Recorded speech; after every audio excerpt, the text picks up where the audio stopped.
বোয়ালখালীতে প্রচণ্ড গরমে অসুস্থ হয়ে হাসপাতালে বাড়ছে রোগীর সংখ্যা। এদের মধ্যে শিশু ও বয়স্ক মানুষ বেশি। গত এক সপ্তাহে বোয়ালখালী উপজেলা স্বাস্থ্য কমপ্লেক্সে শুধু ডায়রিয়া আক্রান্ত রোগী ভর্তি হয়েছেন ৮৭ জন সহ অন্যান্য মিলে ২১৫ জন রোগী।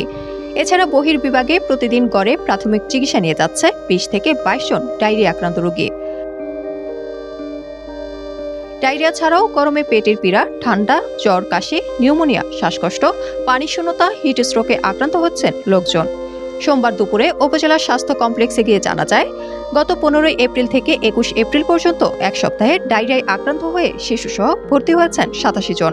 এছাড়া জ্বরে আক্রান্ত ৪২ জন, পেটের পীড়ায় ২৮ জন সহ সর্বমোট ২১৫ জন ভর্তি হয়েছেন। তীব্র গরমে প্রয়োজন ছাড়া ঘরের বাইরে বের না হওয়ার পাশাপাশি প্রচুর পরিমাণ বিশুদ্ধ পানি ও তরল খাবার খাওয়ার পরামর্শ দিয়েছেন হাসপাতালের চিকিৎসক তনুজা।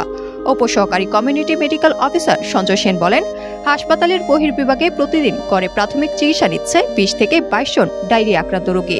এছাড়া জ্বর, পেট ব্যথা সহ অন্যান্য রোগে আক্রান্তরাও চিকিৎসা নিয়েছেন।